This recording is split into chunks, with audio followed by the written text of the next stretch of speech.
Hello students, welcome to history class. साडा question चल रहा सी 1799 ईस्वी ਦੀ ਫਰਾਂਸੀਸੀ क्रांति ਦੇ ਲਈ ਜ਼ਿੰਮੇਵਾਰ ਕਾਰਨਾਂ ਦਾ ਵਰਣਨ ਕਰੋ। ਪਿਛਲੀ ਕਲਾਸਾਂ ਵਿੱਚ ਅਸੀਂ ਇਸ ਕ੍ਰਾਂਤੀ ਦੇ ਰਾਜਨੀਤਿਕ, ਸਮਾਜਿਕ ਅਤੇ ਆਰਥਿਕ ਕਾਰਨਾਂ ਦੀ ਚਰਚਾ ਕਰ ਚੁੱਕੇ ਹਾਂ। ਅੱਜ ਦੀ ਕਲਾਸ ਵਿੱਚ ਅਸੀਂ ਧਾਰਮਿਕ ਕਾਰਨ, ਅਮਰੀਕੀ ਸੁਤੰਤਰਤਾ ਸੰਗਰਾਮ ਦਾ ਪ੍ਰਭਾਵ ਅਤੇ ਤਤਕਾਲੀਨ ਕਾਰਨਾਂ ਦੀ ਚਰਚਾ ਕਰਦੇ ਹੋਏ ਇਸ ਕੁਐਸਚਨ ਨੂੰ ਪੂਰਾ ਕਰ ਦਿਆਂਗੇ। ਤਾਂ ਸ਼ੁਰੂ ਕਰਦੇ ਹਾਂ। ਫਰਾਂਸੀਸੀ ਕ੍ਰਾਂਤੀ ਦੇ ਧਾਰਮਿਕ ਕਾਰਨ। ਧਾਰਮਿਕ ਕਾਰਨ ਵਿੱਚ ਪਹਿਲਾ ਪੁਆਇੰਟ ਅਸੀਂ ਬਣਾਵਾਂਗੇ ਉੱਚ ਵਰਗ ਦੇ ਪਾਦਰੀਆਂ ਵਿੱਚ ਭ੍ਰਸ਼ਟਾਚਾਰ। ਫਰਾਂਸ ਵਿੱਚ ਉੱਚ ਵਰਗ ਦੇ ਪਾਦਰੀਆਂ ਜਾਂ ਮਹੰਤਾਂ ਜਾਂ ਬਿਸ਼ਪ ਜਾਂ ਆਰਕ ਬਿਸ਼ਪ ਜਾਂ ਐਬਟ ਦੀ ਸੰਖਿਆ ਲਗਭਗ 6000 ਸੀ। ਇਹ ਜਿਹੜੇ ਸ਼ਬਦ ਇਸਤੇਮਾਲ ਕੀਤੇ ਗਏ ਹਨ ਇਹ ਸਾਰੇ ਧਾਰਮਿਕ ਅਧਿਕਾਰੀ ਹਨ। ਇਹਨਾਂ ਦੀ ਸਾਲਾਨਾ ਆਮਦਨ 10 ਕਰੋੜ ਡਾਲਰ ਦੇ ਕਰੀਬ ਸੀ। ਇਹ ਆਪਣਾ ਸਮਾਂ ਪਰਉਪਕਾਰੀ ਕੰਮ ਕਰਨ ਦੀ ਬਜਾਏ ਰਾਜ ਦਰਬਾਰ ਦੀ ਸਾਜ਼ਿਸ਼ਾਂ ਵਿੱਚ ਬਿਤਾਉਂਦੇ ਸਨ। ਇਸ ਤੋਂ ਜ਼ਿਆਦਾ ਨਿਰਾਸ਼ਾਜਨਕ ਗੱਲ ਇਹ ਸੀ ਕਿ ਬਹੁਤ ਜੇ ਮਹੰਤਾਂ ਨੂੰ ਈਸ਼ਵਰ ਵਿੱਚ ਕੋਈ ਵਿਸ਼ਵਾਸ ਨਹੀਂ ਸੀ। ਇਸ 'ਤੇ ਵੀ ਉਹ ਚਰਚ ਦੇ ਉੱਚੇ ਅਹੁਦਿਆਂ 'ਤੇ ਵਿਰਾਜਮਾਨ ਸਨ। ਉੱਚ ਵਰਗ ਦੇ ਪਾਦਰੀਆਂ ਵਿੱਚ ਫੈਲੇ ਇਸ ਭ੍ਰਸ਼ਟਾਚਾਰ ਨੇ ਆਮ ਲੋਕਾਂ ਵਿੱਚ ਅਸੰਤੋਸ਼ ਪੈਦਾ ਕਰ ਦਿੱਤਾ ਅਤੇ ਇਹੀ ਅਸੰਤੋਸ਼ ਅੱਗੇ ਚੱਲ ਕੇ ਕ੍ਰਾਂਤੀ ਦਾ ਕਾਰਨ ਬਣਿਆ। ਅਗਲਾ ਪੁਆਇੰਟ ਹੈ ਨੀਵੇਂ ਸਤਰ ਦੇ ਪਾਦਰੀਆਂ ਦੇ ਨਾਲ ਅਨਿਆਏ। ਚਰਚ ਦੇ ਵਾਸਤਵਿਕ ਕੰਮਾਂ ਦਾ ਸੰਪਾਦਨ ਸਾਮਾਨਯ ਪਾਦਰੀ ਕਰਦੇ ਸਨ। ਉਹਨਾਂ ਦੀ ਸੰਖਿਆ 1 ਲੱਖ ਤੋਂ ਜ਼ਿਆਦਾ ਸੀ। ਇਹ ਲੋਕ ਪਿੰਡਾਂ ਵਿੱਚ ਰਹਿੰਦੇ ਸਨ ਅਤੇ ਧਾਰਮਿਕ ਕਰਮਕਾਂਡਾਂ ਦੇ ਨਾਲ-ਨਾਲ ਪਿੰਡਾਂ ਦੇ ਬੱਚਿਆਂ ਨੂੰ ਵੀ ਪੜ੍ਹਾਉਂਦੇ ਸਨ। ਭਾਵੇਂ ਇਹ ਚਰਚ ਸੰਬੰਧੀ ਸਾਰਾ ਕੰਮ ਕਰਦੇ ਸਨ ਪਰੰਤੂ ਫਿਰ ਵੀ ਇਹਨਾਂ ਦੀ ਤਨਖਾਹਾਂ ਘੱਟ ਸਨ। ਘੋਰ ਪਰਿਸ਼ਰਮ ਜਾਂ ਮਿਹਨਤ ਕਰਨ 'ਤੇ ਵੀ ਉਹਨਾਂ ਨੂੰ ਭਰਪੇਟ ਖਾਣਾ ਨਹੀਂ ਮਿਲਦਾ ਸੀ। ਇਸ ਅਨਿਆਂਪੂਰਨ ਵਿਵਸਥਾ ਦੇ ਕਾਰਨ ਉਹਨਾਂ ਵਿੱਚ ਬਹੁਤ ਅਸੰਤੋਸ਼ ਸੀ ਅਤੇ ਆਮ ਲੋਕਾਂ ਨੂੰ ਉਹਨਾਂ ਦੇ ਨਾਲ ਸਹਾਨੁਭੂਤੀ ਸੀ। ਸਿੱਟੇ ਵਜੋਂ ਕ੍ਰਾਂਤੀ ਦੀ ਸ਼ੁਰੂਆਤ ਹੋਣ 'ਤੇ ਉਹਨਾਂ ਨੇ ਜਨਤਾ ਦਾ ਪੂਰਾ ਸਹਿਯੋਗ ਦਿੱਤਾ। ਅਗਲਾ ਧਾਰਮਿਕ ਕਾਰਨ ਹੈ ਧਾਰਮਿਕ ਸੁਤੰਤਰਤਾ ਦਾ ਅਭਾਵ। ਫਰਾਂਸ ਵਿੱਚ ਵਸਣ ਵਾਲੇ ਜ਼ਿਆਦਾਤਰ ਲੋਕ ਕੈਥੋਲਿਕ ਧਰਮ ਦੇ ਅਨੁਯਾਈ ਸਨ।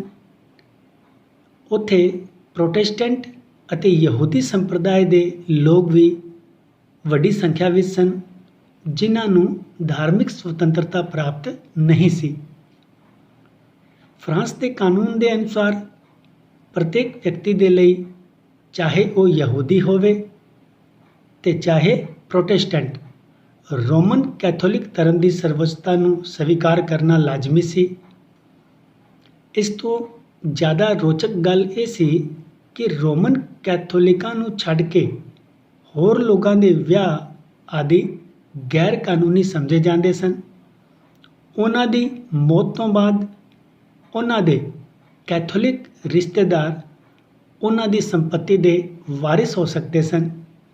ਧਾਰਮਿਕ ਖੇਤਰ ਵਿੱਚ ਇਸ ਅਨੁਚਿਤ ਰੋਕਾਂ ਦੇ ਕਾਰਨ ਪ੍ਰੋਟੈਸਟੈਂਟ ਅਤੇ ਯਹੂਦੀ ਦੋਵਾਂ ਦੇ ਵਿੱਚ ਹੀ ਗੁੱਸਾ ਵਿਆਪਤ ਸੀ ਅਤੇ ਉਹਨਾਂ ਨੇ ਕ੍ਰਾਂਤੀਕਾਰੀ ਵਿਚਾਰਾਂ ਦੇ ਪ੍ਰਸਾਰ ਵਿੱਚ ਬੜਾ ਮਹੱਤਵਪੂਰਨ ਯੋਗਦਾਨ ਦਿੱਤਾ।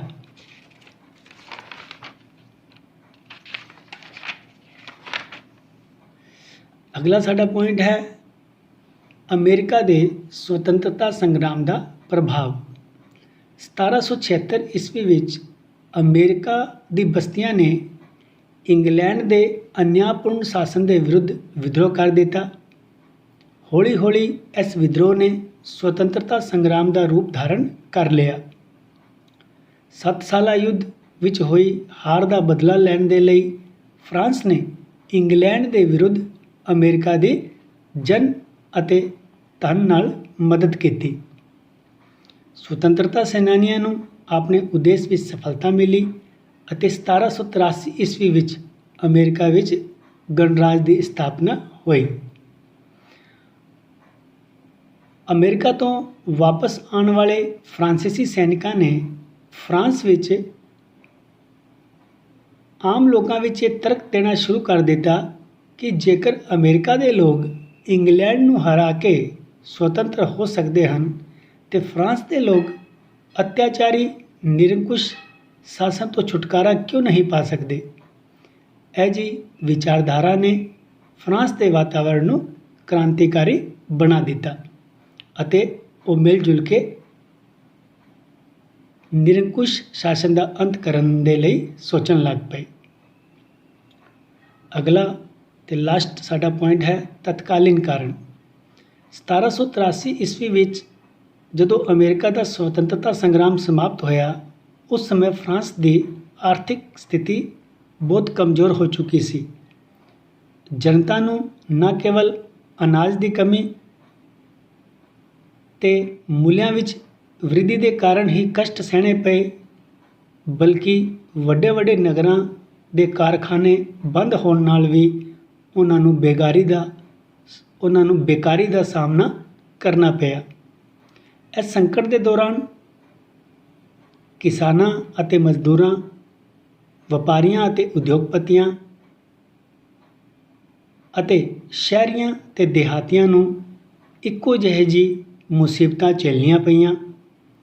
ਅਜਿਹੀ ਪ੍ਰਸਥਿਤੀਆਂ ਵਿੱਚ ਦੇਸ਼ ਦੇ ਅਧਿਕਤਰ ਲੋਕਾਂ ਵਿੱਚ ਇਹ ਵਿਸ਼ਵਾਸ ਮਜ਼ਬੂਤ ਹੋ ਗਿਆ ਕਿ ਉਹਨਾਂ ਦੀ ਇਸ ਮੁਸੀਬਤਾਂ ਦਾ ਮੂਲ ਕਾਰਨ ਦੇਸ਼ ਦੀ ਰਾਜਨੀਤਿਕ ਪ੍ਰਣਾਲੀ ਹੀ ਹੈ ਅਤੇ ਉਹ ਇਸ ਨੂੰ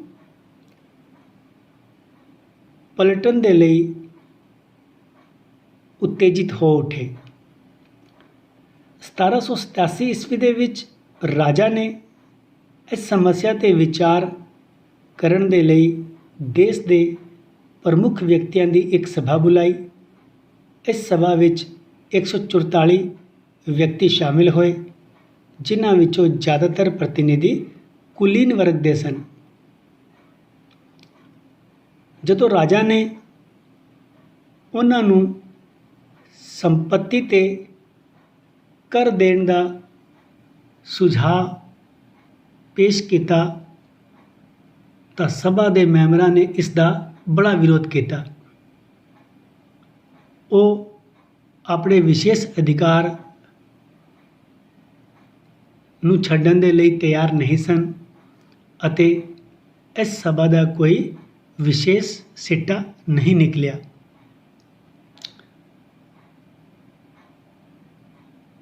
ਇਸ ਦੇ ਨਾਲ ਸਥਿਤੀ ਹੋਰ ਵੀ ਗੰਭੀਰ ਹੁੰਦੀ ਗਈ। ਪੈਰਿਸ ਦੀ ਜਨਤਾ ਨੇ ਕੁਝ ਦੰਗੇ ਵੀ ਕੀਤੇ। ਸ਼ਾਸਨ ਪ੍ਰਬੰਧ ਵੀ ਕਮਜ਼ੋਰ ਹੁੰਦਾ ਦਿਖਾਈ ਦੇ ਰਿਹਾ ਸੀ। ਇਸ ਵਿਚਿੱਤਰ ਸਥਿਤੀ ਵਿੱਚ ਰਾਜਾ ਦੇ ਸਾਹਮਣੇ ਕੇਵਲ ਇੱਕ ਹੀ ਮਾਰਗ ਸੀ। ਉਹ ਦੇਸ਼ ਦੀ ਸਟੇਟਸ ਜਨਰਲ ਨੂੰ ਬੁਲਾਉਣ ਦਾ ਵਚਨ ਦੇ ਕੇ ਸ਼ਾਸਨ ਕਾਰਜ ਦੇ ਲਈ ਕਰਜ਼ ਇਕੱਠਾ ਕਰ ਸਕਦਾ ਹੈ ਅਤੇ ਉਸਨੇ ਨੇਕਰ ਨੂੰ ਦੁਬਾਰਾ ਵਿੱਤ ਮੰਤਰੀ ਨਿਯੁਕਤ ਕੀਤਾ ਅਤੇ ਸਟੇਟਸ ਜਨਰਲ ਬੁਲਾਉਣ ਦੀ ਘੋਸ਼ਣਾ ਕਰ ਦਿੱਤੀ। ਰਾਜਾ ਦਾ ਇਹ ਫੈਸਲਾ ਹੀ ਫਰਾਂਸ ਦੀ ਰਾਜ ਕ੍ਰਾਂਤੀ ਦਾ ਤਤਕਾਲੀਨ ਕਾਰਨ ਬਣਿਆ।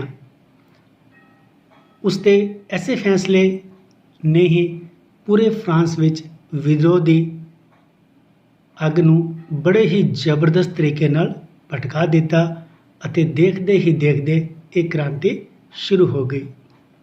ਇਸ ਤਰ੍ਹਾਂ ਅਨੇਕ ਕਾਰਨਾਂ ਦੇ ਸਾਂਝੇ ਪ੍ਰਭਾਵ ਦੇ ਸਿੱਟੇ ਵਜੋਂ ਫਰਾਂਸ ਵਿੱਚ 1799 ਈਸਵੀ ਦੀ ਕ੍ਰਾਂਤੀ ਹੋਈ। ਇਸ ਕ੍ਰਾਂਤੀ ਦੇ ਵਿੱਚ ਲੂਈ 16ਵੇਂ ਨੂੰ ਸਿੰਘਾਸਨ ਤੋਂ ਹਟਾ ਦਿੱਤਾ ਗਿਆ ਅਤੇ ਫਰਾਂਸ ਵਿੱਚ ਗਣਤੰਤਰ ਦੀ ਸਥਾਪਨਾ ਹੋਈ। ਸਟੂਡੈਂਟਸ, ਅੱਜ ਦੀ ਕਲਾਸ ਵਿੱਚ ਇੰਨਾ ਹੀ। ਅੱਜ ਅਸੀਂ ਇਸ ਕੁਐਸਚਨ ਨੂੰ ਪੂਰਾ ਕਰ ਦਿੱਤਾ ਹੈ। ਅਗਲੀ ਕਲਾਸ ਵਿੱਚ ਅਸੀਂ ਐਸੀ ਕ੍ਰਾਂਤੀ ਦੇ ਪਰਿਣਾਮਾਂ ਦੀ ਚਰਚਾ ਕਰਾਂਗੇ। ਕੁਐਸਚਨ ਇਹ ਦੋਵੇਂ ਹੀ ਇੰਪੋਰਟੈਂਟ ਹਨ, ਕਾਰਨ ਅਤੇ ਪਰਿਣਾਮ। ਕਿਉਂਕਿ ਇਹ ਕੁਐਸਚਨ ਜ਼ਿਆਦਾ ਵੱਡਾ ਸੀ, ਇਸ ਲਈ ਮੈਂ ਇਸ ਨੂੰ 2 ਹਿੱਸਿਆਂ ਵਿੱਚ ਵੰਡ ਕੇ ਕਰਾਇਆ ਹੈ। ਪਹਿਲਾ ਹਿੱਸਾ 1799 ਈਸਵੀ ਦੀ ਫਰਾਂਸੀਸੀ ਕ੍ਰਾਂਤੀ ਦੇ ਕਾਰਨਾਂ ਦਾ ਵਰਣਨ ਕਰੋ, ਜਿਸ ਨੂੰ ਅੱਜ ਅਸੀਂ ਪੂਰਾ ਕਰ ਲਿਆ ਹੈ, ਅਤੇ ਫਰਾਂਸੀਸੀ ਕ੍ਰਾਂਤੀ ਦੇ ਪਰਿਣਾਮ, ਜਿਸ ਨੂੰ ਅਜੇ ਅਸੀਂ ਅਗਲੀ ਕਲਾਸ ਵਿੱਚ ਸ਼ੁਰੂ ਕਰਾਂਗੇ। ਅਗਲੀ ਕਲਾਸ ਵਿੱਚ ਫਿਰ ਮਿਲਦੇ ਹਾਂ। ਉਦੋਂ ਤੱਕ ਦੇ ਲਈ ਬਹੁਤ ਬਹੁਤ ਧੰਨਵਾਦ।